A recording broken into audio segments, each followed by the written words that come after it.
Eh bien, bienvenue, merci de nous rejoindre pour ce podcast spécial Media Day. J'ai le plaisir de recevoir Christine Robert, directrice déléguée de l'IREP, l'Institut de recherche et d'études de la publicité. Comment ça va, Christine? Très bien, Ça se passe bien, les Media Days, depuis le début? parfaitement. C'est un très beau Media Days. Alors, on va se parler avec vous du bump. Alors, le bump, qu'est-ce que c'est le bump? Alors c'est un bel acronyme, hein. C'est le baromètre unifié du marché publicitaire qui est né il y a 6 ans, un peu plus de 6 ans même, de 3 expertises croisées de 3 mesureurs. L'IREP, on va commencer par nous, hein, qui mesure donc les recettes des médias depuis plus de 67 ans maintenant, depuis la naissance de l'IREP. En fait, c'était le baromètre économique des médias. Notre partenaire France Pub mesure les investissements en communication de l'ensemble des annonceurs. Et notre autre partenaire, Kantar Media, mesure à la fois les volumes, toutes les analyses sectorielles, les analyses de marque, de la même manière pour les investissements publicitaires médias. De vos 3 structures est né ce baromètre qui du coup donne une tendance, Alors, on peut de le nos dire 3 comme ça? Exact, plus qu'une tendance, c'est vraiment une mesure, hein. C'est une mesure structurante économique, hein, pour le marché de la communication et des médias. C'est important justement de parler d'une seule voix puisqu'on a 3 expertises croisées et qui se complètent complètement. Il y a une grosse bulle qui s'appelle le marché de la communication qui est mesurée par France Pub à la fois sur donc les investissements médias mais aussi hors médias, donc tout ce qui va être promotion, événementiel, marketing direct, etc. Donc c'est la grosse bulle de la communication. Et puis l'IREP et Kantar, nous mesurons le online et le offline sur l'univers des médias. Pour l'IREP, ce sont les recettes nettes de l'ensemble des médias. Donc ça donne effectivement le là tous les trimestres de la santé économique de ce marché. Alors là, on est en fin d'année, donc j'imagine que vous avez les résultats pour au moins les 9 premiers mois de l'année. Les 9 premiers mois. Alors, exactement. qu'est-ce qu'on peut dire? Comment on se situe là, après 9 mois de cette année 2024? Alors on est plutôt un porteur de bonnes nouvelles cette année. Super. Oui, c'est une année positive, c'est 9 mois positifs.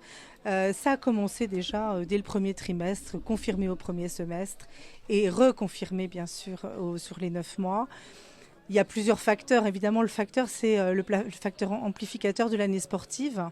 Les Donc, JO, en fait. Les c'est ça. JO, les Jeux olympiques et paralympiques, mais aussi l'Euro qui a commencé au mois de juin. C'était une Donc, année, c'est vrai que c'était une année riche en événements, hein, et donc ça porte forcément. Ça a vraiment porté le marché des médias et de la communication. Comme jamais vu avant. Parce que c'est Comme pas jamais évident, vu, oui, comme jamais vu avant, parce que quand on regarde, c'est un indicateur qu'on suit toujours, et France Pub en particulier, quand on regarde le marché de la communication par rapport au PIB en francs courants, on voit systématiquement que, sauf des visages très importants, crise des subprimes ou la crise du Covid, en général, les tendances se suivent. Et là, pour la première fois, la tendance du marché de la communication est supérieure au PIB. Donc, c'est extrêmement bon. C'est plutôt un marché porteur. Donc un PIB qui se maintient, une inflation, vous le savez, qui se maintient aussi peut-être même en dessous de ce qui était prévu par la Banque de France. La Banque de France a donc revu ses prévisions autour de 2,5 pour cette année. La confiance des annonceurs cette année, qui ont beaucoup d'ailleurs anticipé même le phénomène des Jeux Olympiques dès le début d'année. Déjà, le premier semestre était très bon. C'est vrai que ça se travaille, longtemps en amont, en fait. C'est ça, mais il y avait aussi un effet de base assez défavorable. C'est que le premier semestre 2023 n'était pas bon du tout. Donc, ça a joué aussi en faveur des résultats que l'on présente. Voilà, donc on a... et puis, le dernier point quand même qui est important, et on va peut-être y revenir, c'est la digitalisation de l'ensemble des médias. Donc le digital, c'est bien sûr le digital global, mais c'est aussi une forte synergie, une forte complémentarité on-off qui ne cesse de progresser pour l'ensemble des médias. Ça veut dire, là, c'est vraiment... là, vous mettez le doigt dessus parce que c'est la première année où vraiment c'est si fort, c'est ça? Honnêtement, ça progresse très régulièrement d'année en année. C'est assez fort cette année. C'est assez fort sur des médias comme le média télévision parce qu'il y a aussi des plateformes de streaming qui sont nées, celle TF1+, M6+. Mais globalement, que ce soit pour la presse, pour la publicité extérieure, pour la radio, pour la télévision, comme je viens de le dire. C'est intégré, quoi. C'est intégré, ça progresse. Les synergies sont extrêmement fortes. Et aujourd'hui, les annonceurs communiquent sur des marques médias. qu'elles soient on ou off, finalement. Oui, qu'elles sont multi-écrans, entre guillemets, Voilà. on peut le dire aussi ainsi. Donc des résultats très positifs. Est-ce que ça donne aussi peut-être des secteurs qui se portent, qui se portent un peu mieux que d'autres, vous voyez, des thématiques ou des choses qui sont un petit peu... Qu'est-ce que ça révèle? Ça révèle plusieurs choses. Déjà sur le plan des médias, quand même que je vous reparle des médias, et après on va parler des secteurs. Sur le plan des médias, si on a l'ensemble des médias mesurés, c'est-à-dire l'ensemble des 5 médias, télévision, cinéma, radio, presse, publicité extérieure, y compris leurs segments digitaux, plus le digital global, le courrier publicitaire et les imprimés sans adresse. Donc ça, c'est le marché global qu'on adresse à l'IREP. C'est un marché de 12 milliards 364 millions en progression de 7,1 et qui a dépassé largement son niveau de 2019 parce qu'on a toujours comme point de repère finalement cette faille qui a été importante pour l'ensemble des médias en année 2019. Ce qui est important de voir, c'est qu'à l'intérieur, évidemment, il y a des résultats à l'intérieur de ce grand univers média. Il y a des médias qui s'en sortent mieux que d'autres. Ouais. Alors, la télévision s'en sort très bien. Parce que c'était très événementiel aussi cette année, donc l'événement marche toujours très bien en télévision. La télévision s'en sort très bien, la radio s'en sort assez bien, et la radio depuis 2019 d'ailleurs est toujours dans une progression assez... pas forcément très élevée, mais une progression assez constante. Le cinéma se porte un peu moins bien sur ces 9 mois, mais c'est un média extrêmement qualitatif qui est aussi très lié évidemment aux sorties en salle. Oui. Donc il y a eu des moins grosses cartouches cette année, donc le cinéma en a pâti. Voilà. Oui, tout dépend de l'année et les sorties en effet. Voilà. La presse, qui est très digitalisée, a une petite baisse, mais finalement assez contenue. Donc c'est un média qui résiste bien parce que c'est un média qu'il y a la digitalisation qui est très digitalisé aussi. Là aussi. Ouais. Et à l'intérieur de ce média-là, la presse quotidienne nationale s'en sort particulièrement bien, mais ça c'est un effet JO. Oui. Et puis, il y a un autre média qui émerge, c'est la publicité extérieure, et en particulier avec le levier du DOH, donc le levier digital de la publicité extérieure, qui est extrêmement dynamique. Donc ça, c'est un très gros marché. Sur les secteurs, puisque vous m'interrogez... Oui, les secteurs, alors, qu'est-ce que ça dit ? Ce sont les analyses conjointes de Kantar Media et de France Pub, qui montre que l'évolution moyenne sur l'ensemble des secteurs 5 médias plus digital, sur ces 9 mois, c'est 8%. Et les secteurs qui émergent fortement, c'est l'énergie, le corporate, les appareils ménagers, l'hygiène beauté et en particulier le luxe, même si le luxe est un petit peu en moins bonne forme, mais encore, c'est quand même un univers très porteur, la culture loisir et la mode et les accessoires.